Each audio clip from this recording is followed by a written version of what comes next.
소련까지 힘이 약해졌겠다. 독일은 승승장구하고 있습니다.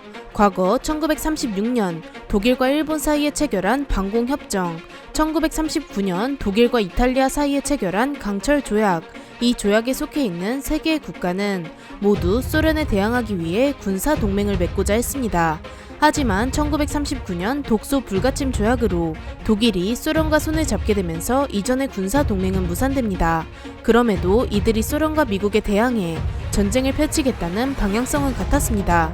그들이 원하는 최종적인 그림은 독일이 동쪽의 영토인 소련을 취하면서 유럽을 지배하는 것이고, 이탈리아가 아프리카 및 남부 유럽을 지배해 마지막으로 일본 제국은 아시아를 취하는 것입니다. 공통의 목표를 위해 1940년 9월 27일 독일과 이탈리아, 일본은 베를린에서 삼국 동맹을 체결합니다. 조약의 내용은 서로가 가진 목표를 존중하고 상대가 군사적 지원을 원할 경우 적극적으로 도와준다는 것입니다. 삼국 동맹 조약은 처음에 세 국가가 뭉치는 것처럼 보였습니다. 하지만 이 중 이탈리아의 무능함은 독일과 일본의 진로에 제동을 걸게 됩니다. 바로 유럽의 교차로라고 불리는 발칸 반도를 점령하면서 일이 터집니다. 발칸 반도는 유럽으로 들어가는 입구로 이곳에서의 패권을 얻으려면 그리스를 꼭 점령해야 했습니다.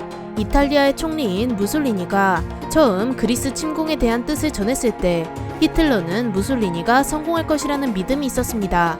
과거 1915년 이탈리아가 험난한 산맥을 낀 오스트리아를 상대로 용맹무쌍하게 싸운 전적을 기억하고 있었기 때문이죠. 더군다나 그리스도 그리 강한 국가가 아니었습니다.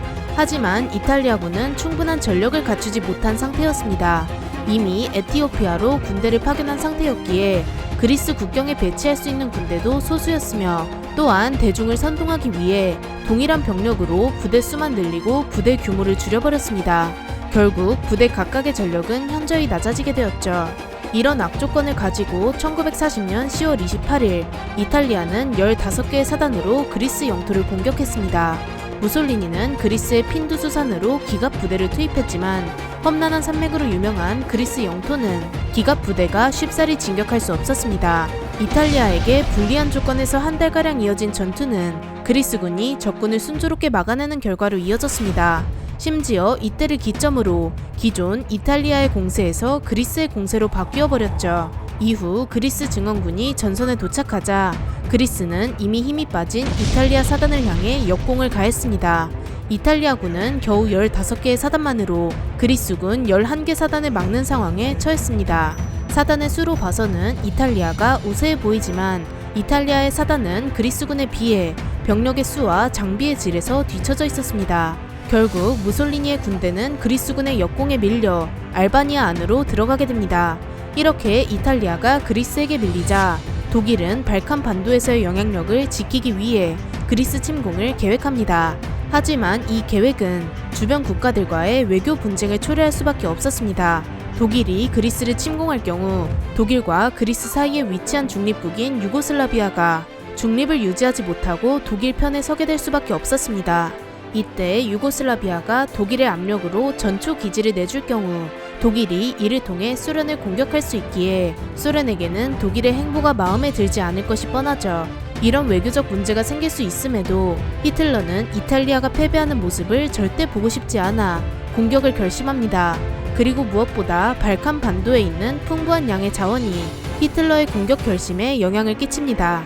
그리스는 독일이 공업에 사용하는 보크사이트 45%를 공급하며 그리스 바로 위에 존재하는 유고슬라비아는 독일 공업에 사용하는 주석의 90%, 납의 40% 등 공업 활동을 유지하는 데 있어 없어서는 안 될 존재입니다. 그리스를 손에 넣으면 이 자원들을 공급받기가 훨씬 수월해지죠. 하지만 가장 중요한 석유는 독소 불가침 조약을 기반으로 소련으로부터 수입해왔습니다. 즉, 독일이 그리스를 공격하면서 소련과 외교적 분쟁이 생긴다면 독일은 공업활동에 지장이 생길 수도 있습니다. 이런 딜레마 속에서 히틀러는 그리스 영토 전체 점령이 아닌 지중해 패권을 얻기 위해서 필요한 공군 전투기지 획득에 초점을 두었습니다. 이때 영국은 프랑스를 도와 독일과 싸우면서 전력이 비교적 약해졌지만 그럼에도 조금이나마 추축국의 전쟁을 방해하기 위해 노력했습니다. 바로 그리스 본토에 항공대를 보내는 것입니다. 비록 영국이 보낸 항공대는 소수이지만 이탈리아의 전함 세척을 격침하는 등 조직력이 약한 이탈리아에게 패배를 안겨주기에는 적당했습니다. 이런 혼란스러운 상황 속에서 루마니아와 헝가리, 불가리아는 독일에게 동조해 삼국협약에 참여하게 됩니다. 끝까지 중립을 지키는 나라였던 유고슬라비아는 이미 삼국협약에 가입된 루마니아와 헝가리에게 협약에 가입하라는 압박을 받습니다. 유고슬라비아는 자국이 발칸 반도에서 중립을 유지하는 것이 발칸 반도가 불바다가 되지 않는 길이라 역설하며 삼국협약 가입에 저항했습니다. 그러나 삼국협약에 가입한 나라들의 수많은 독일군이 들어오는 것을 보고 겁먹은 유고슬라비아는 자국 영토가 군 이동에 이용되지 않으리라는 보증을 받으며 결국 삼국협약에 가입하게 됩니다. 독일 입장에서는 전보다 수월하게 유고슬라비아의 자원을 공급받을 수 있었지만 히틀러는 그보다 더한 것을 원했습니다. 조금이라도 빨리 소련을 침공할 수 있도록 유고슬라비아에서 군을 이동하길 원한 것이죠. 이런 히틀러의 바람은 유고슬라비아 내부에서 저절로 이루어졌습니다. 유고슬라비아가 끝까지 중립을 유지하지 않은 것에 불만을 가진 유고슬라비아 국민들은 삼국협약 가입을 무효화 선언하며 밀란 네디치 총리가 이끄는 친영파 세력 주도 아래 쿠데타를 일으켰습니다. 히틀러는 이 쿠데타를 절호의 기회로 여겼습니다.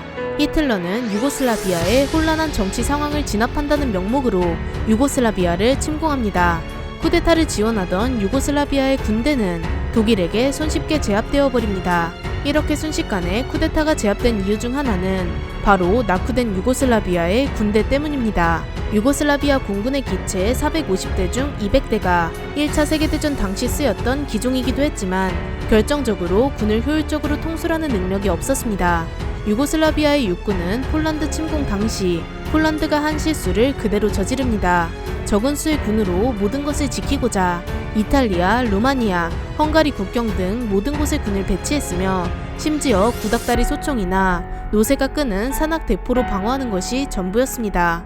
이미 현대식 군대를 보유하고 있는 독일을 상대하기엔 어림도 없는 무장 상태와 전술이었던 것이죠. 유고슬라비아 육군의 저항은 너무나도 약소한 나머지 휴전 조약이 이루어지기까지 독일군은 고작 151명만이 사망했습니다. 이렇게 독일 공업활동의 중심이라 볼 수 있는 유고슬라비아를 완전히 통제하게 되고 히틀러는 그리스로 들어갑니다. 유고슬라비아와 달리 그리스는 완강하게 저항합니다. 현대식 군대인 영국군 3개 사단의 병력까지 받아 더욱 강력하게 저항할 수 있었죠. 하지만 그리스는 저항의 강도만 강해졌을 뿐 전쟁에서 이길 수는 없었습니다. 독일은 아직 본격적인 공세를 시작하지도 않았는데 그리스군은 그 상태에서 막기에도 급급했습니다. 독일군의 공세가 시작되자마자 이탈리아군을 상대로 견고한 방어를 보여줬던 그리스군은 독일군의 공격 한 번을 막아내지 못하고 전선 여러 곳에서 항복이 끊이지 않았습니다.